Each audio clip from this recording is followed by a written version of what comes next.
আসসালামু আলাইকুম রহমতুল্লাহি ওয়া বারাকাতুহু। সবাই কেমন আছেন? আশা করি ভালো আছেন। হলো আমার ছোটবেলার বন্ধু। আপনারা আমার এলাকার আজগড়া ইউনিয়নে যারা আছেন বা শুকতলা দামবার যারা আছেন তারা ওকে চিনেন। ও হলো আমার ধরতে গেলে ছোটবেলায় ক্লাস 5 পর্যন্ত আমরা মনে হয় একসাথে পড়াশোনা থেকে আমরা ক্লাস 1 থেকে পঞ্চম শ্রেণী পর্যন্ত। অনেকদিন দেখা হয় না, আজ হঠাৎ করে দেখা হয়ে গেছে। মানে দূরত্ব বেড়ে গেছে না, অনেক বছর দেখা না। কত বছর হবে বন্ধু? আমার মনে হয় 1 যুগ পরে আমাদের সাথে দেখা হয়েছে। 1 যুগ পরে, 1 যুগ পরে না, 1 যুগের থেকে আর প্লাস আরো অনেক বেশি হতে পারে। আরো অনেক বেশি। আচ্ছা ঠিক আছে। তো তারপর কি অবস্থা বন্ধু? আলহামদুলিল্লাহ। তো তোমার কি অবস্থা? ভালো আছো না বন্ধু? ভালোই। এখন কলিজার বন্ধু আর কি, মানে দেখা হয়ে গেলে কলিজাটা আসলে খুব ঠান্ডা হয়ে যায় আর কি। যে অনেক দিন পরে আমরা আমাদের সেই ছোটবেলার স্মৃতি, ও চলে গেছে কলেজ লাইনে, আমি চলে আসছি মাদ্রাসা লাইনে। সেই থেকে মানে দূরত্ব আর কি। লেখাপড়ার খাতিরে আমরা বাইরে ছিলাম, আমি বেশিরভাগ এলাকার বাইরে ছিলাম আর কি। যাক, আল্লাহ কিন্তু ওকে হেদায়েত করছে। ও মাদ্রাসা লাইনে চলে গেছে, মানে আল্লাহ তারে কবুল করছে। আমরা তো স্কুল লাইনে বা কলেজ লাইনে চলে গেছি, ওই হেদায়েত হতে পারি নাই। যাক, আল্লাহ যারা কবুল করে আর কি। আমার বন্ধু এখন কোথায় আছিস তুই? আমি বর্তমানে আছি বাঙ্গরডা বালিকা দাখিল মাদ্রাসায় সহকারী শিক্ষক, ইভেন বাঙ্গরডা এটা বড় মসজিদের ইমাম এবং প্লাস খতিব হিসেবে আছি আর কি। আচ্ছা আচ্ছা আচ্ছা, ঠিক আছে। আসলে আপনারা শুকতলা যারা আছেন বা দামবার শুকতলা, রতনে অনেকে চিনে না, কারণ ও বাইরে থাকে বা শুকতলা গ্রামে মানে আপনাদের এলাকার বা শুকতলা গ্রামের একটা রত্ন বলা যায়। কারণ আলেম ওলামা মানুষের, মানে প্রত্যেকটা মানুষের মানে নয়নের মণি। কিন্তু আমরা আসলে আলেম ওলামারে শ্রদ্ধা করতে জানি না, দেখে আসা আজ আমাদের এই অবস্থা। মানে সঠিক মূল্যায়ন করতে জানি না আলেম ওলামাকে। যাক, আমার বন্ধু হিসেবে যে আমি গুণগান গাইতেছি তা কিন্তু না। আমাদের নবীজির একটা হাদিস আছে যে আলেম ওলামার সাথে কি জানি, আলেম আমাদের বন্ধু হওয়ার জন্য বলছে, তাদের সংস্পর্শে দেওয়ার জন্য বলছে। এটা মানে বলছে যে তাদেরকে ভালোবাসার জন্য বলছে, মহব্বত করার জন্য বলছে।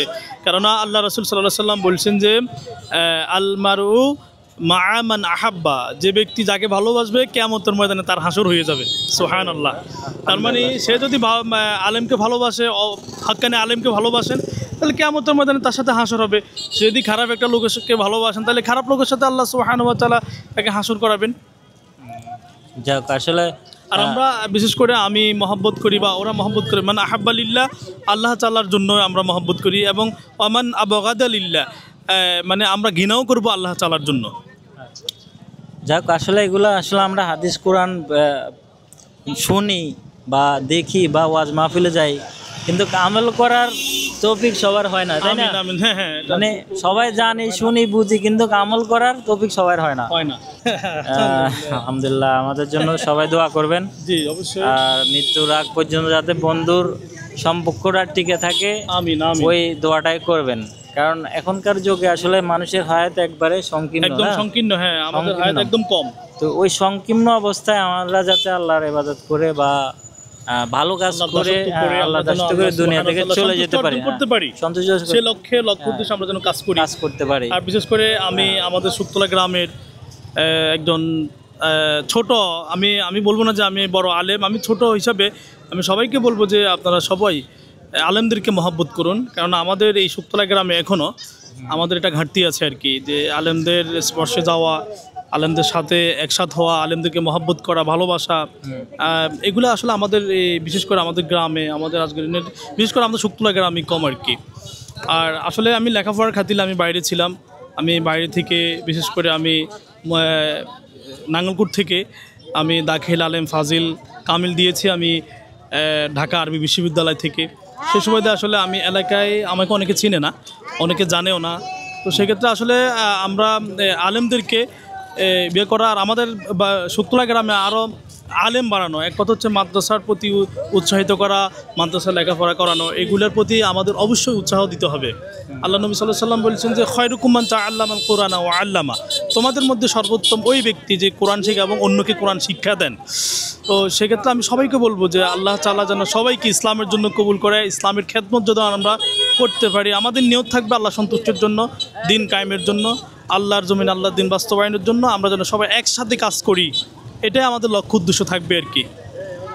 আর বিশেষ করে সাইফুল আমার ছোটোবেলার বন্ধু, সে ইসলামিক অনেক কাজ করেন, টেক সেন্টার থেকে, টেক এডিট সেন্টার থেকে সে অনেকগুলো কাজ করেন, বিশেষ করে ইসলামিক নিয়ে সে এখন কাজ করতেছেন। আপনারা সবাই বিশেষ করে ইসলাম নিয়ে কাজ করবেন। ইসলাম ছাড়া আমাদের কোনো উপায় নেই, কারণ আমাদের পরিবার থেকে একদম রাষ্ট্র পর্যন্ত যেন আমরা কোরআন দিয়ে যেন আমরা আমাদের সমাজটাকে চালাতে পারি, আমাদের রাষ্ট্রকে যেন আমরা কোরআন দিয়ে সাজাতে পারি, চালাতে পারি। কারণ আল্লাহ সুবহানাহু ওয়া তাআলা আমাদেরকে পাঠিয়েছেন ইন্নী জাইলুন ফিল আরদি খলিফা, আল্লাহ তাআলার প্রতিনিধিত্ব করার জন্য, প্রতিনিধি হিসাবে আল্লাহ তাআলা আমাদেরকে পাঠিয়েছেন। আল্লাহ নিজে তো এসে এখন কোরআনের আইন বাস্তবায়ন করবে না, সেটা আমাদেরকে কাজ করতে হবে। সেক্ষেত্রে আল্লাহ আমাদেরকে পাঠাইছেন, যেহেতু এখন আম্বিয়া কেরাম আলাইহিস সালাম তারা নাই, এখন হক্কানি আলেম আউলিয়া কেরাম আছেন, বিশেষ করে আমাদের বাংলাদেশে আউলিয়া কেরাম আছেন, হক্কানি আলেমরা আছেন, তারাই এই কাজগুলো করবেন। আল উলামা ওয়ারাসাতুল আম্বিয়া, কারণ আলেমরা হচ্ছে নবীদের উত্তরাধিকারী বা উত্তরসূরি, আল্লাহ নবী সাল্লাল্লাহু আলাইহি ওয়াসাল্লাম বলেছেন। সেক্ষেত্রে অবশ্যই আলেমদের ভূমিকা থাকতে হবে এই সমাজের মধ্যে। শুধু আলেমেরা মসজিদের ইমামতি করবেন, মানুষের ঘরে ভাত খাবেন, আমি একজন আলেম, আমি একজন মসজিদের ইমাম, আমি তাই বলে শুধু আমি মসজিদ আর মুক্তবে আমি মসজিদ পর্যন্ত সীমাবদ্ধ তাই নয়।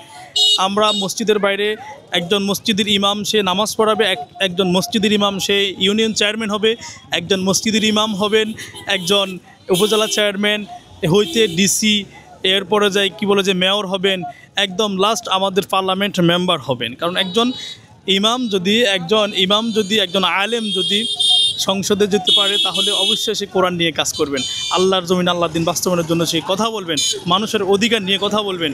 কোরআনই তো আল্লাহ তাআলা আমাদের অধিকার দিয়েছেন, আর বেশি কিছু লাগে না। সকলকে এগিয়ে আসতে হবে, সকল ইমামদেরকে এগিয়ে আসতে হবে, এছাড়া আমি আর কোনো গতি দেখি না। কারণ বাংলাদেশে অনেক ইসলামিক দল আছেন, কিন্তু আজকে এত বছর স্বাধীনতার প্রায় আমাদের 54 বছর আমরা পার করেছি, আমরা কিন্তু কখনোই আমরা ইসলামিক যে শাসন ব্যবস্থা এটা আমরা এখনও দেখি নাই।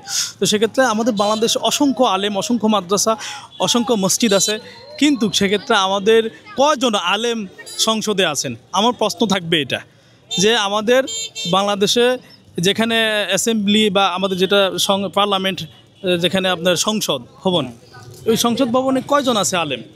তারা কয়জন আছেন আলেম? তো তারা কি শুধু কি মসজিদের ইমামতি করবে আর মানুষের বাড়িতে দাওয়াত খাবে? এটাই কি আল্লাহ সুবহানাহু ওয়া তাআলা বলছেন নাকি?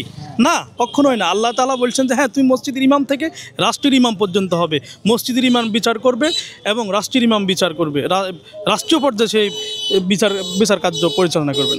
আল্লাহ তাআলা বলেছেন, যে ব্যক্তি কোরআন দিয়ে আল্লাহর বিধান, নাজিলকৃত বিধান দিয়ে বিচার পরিচালনা করেন না, সে হচ্ছে কাফের। আল্লাহ তাআলা এই কথাটা 3 বার বলছেন। প্রথমবার বলছেন কাফের, দ্বিতীয়বার বলছেন যে ব্যক্তি নাজিলকৃত বিধান দিয়ে কোরআন দিয়ে যে বিচার কার্য পরিচালনা করেন না, সে জালেম। এরপর আল্লাহ তাআলা বলছেন সে ফাসেক। তার মানে কি? আল্লাহ নির্দেশনা দিয়েছেন সকল ক্ষেত্রে আমরা প্রায়োরিটি দিতে হবে একমাত্র আমাদের সংবিধান হচ্ছে আল কোরআন। ঠিক আছে, আসলে যে কথাগুলো শুনছেন এগুলো আসলে আমল করলে হয়তো ভালো কিছু করতে পারবেন। প্রত্যেকটা বিষয়ে, শুধু ইসলামিক জ্ঞান না, প্রত্যেকটা সেক্টরে যে কোনো বিষয় যদি আপনি শুনে যদি আমল করেন, তাহলে সেটা কাজে লাগানো যায়। হ্যাঁ, অবশ্যই কাজে লাগাবে। তো এমন না যে সে গল্প গুজব শুনছে, একজন আলেমে বলছে এটা আমল করার জন্য, না, সেটা আপনি জাস্টিফাই করবেন। এখন আমাদের বর্তমান তথ্য প্রযুক্তি আছে, আমরা ইচ্ছা করলে আমরা যে হুজুরে যে আলেমটা এই কথাটা বলেছেন, এটার সাথে মিল আছে কিনা, ওই হাদিসের সাথে মিল আছে কিনা, এবং কোরআনের যে রেফারেন্স দলিলটা ঠিক আছে কিনা, তাহলে আপনি আমল করতে পারেন। কিন্তু শোনা না, আপনি বুঝে শুনেই সেটা আমল করবেন, সেটা হচ্ছে মূল বিষয় আর কি। আমাদের বাংলাদেশে অসংখ্য ইসলামিক দল আছে, যে আসলে বাংলাদেশ সকল ইসলামিক দল যদি আমরা ঐক্যবদ্ধভাবে যদি কাজ করি, তাহলে অবশ্যই আমরা সংসদে আমরা যেতে পারবো। আর যদি কেউ যদি ঐক্যবদ্ধতা নিয়ে কাজ না করি, তাহলে আমরা পারবো না। কিন্তু আল্লাহ তাআলা বলছেন, ও আতাসিমু বিহাবলিল্লাহি জামিআ ওয়া লা তাফাররাকু, তোমরা আল্লাহর রশিকে আঁকড়ে ধরো এবং আলাদা হইও না, পৃথক হইও না, তোমরা ঐক্যবদ্ধভাবে আল্লাহর জমিন আল্লাহর দিন বাস্তবায়ন করো। এছাড়া আমাদের কোনো, আপনি জামাত ইসলাম করতে হবে, আপনি সরমনাই করতে হবে, সারসিনা করতে, এমন নয়। সবাই, আপনি সেকুলারিজম ছাড়া, ধর্ম নিরপেক্ষ ছাড়া, জাতীয়তাবাদ ছাড়া আপনাকে ইসলামিক দল, যে কোনো আপনি ইসলামিক দল করতে পারেন, কোনো সমস্যা নাই। আপনার টার্গেট থাকতে হবে, লক্ষ্য উদ্দেশ্য থাকতে হবে, আপনার নিয়ত থাকতে হবে, নিয়ত সহি থাকতে হবে যে আপনি আল্লাহর জমিন আল্লাহর দিন বাস্তবায়ন করবেন। ঠিক আছে? আল্লাহ তাআলা এসে আল্লাহর দিন আল্লাহ নিজে বাস্তবায়ন করবেন না, আমরা নিজেরা চেষ্টা করতে হবে। আমরা বাংলাদেশে তো আলেম আছে, ঐক্যবদ্ধ হয়ে আমরা একসাথে কাজ করতে হবে ইনশাআল্লাহ। তো ঠিক আছে, সম্মানিত ভিউয়ার্স, আমাদের জন্য দোয়া করবেন। আজকের মতো আমরা এখানে বিদায় নিচ্ছি। আল্লাহ হাফেজ। আসসালামু আলাইকুম। আসসালামু আলাইকুম রহমতুল্লাহি ওয়া বারাকাতুহু।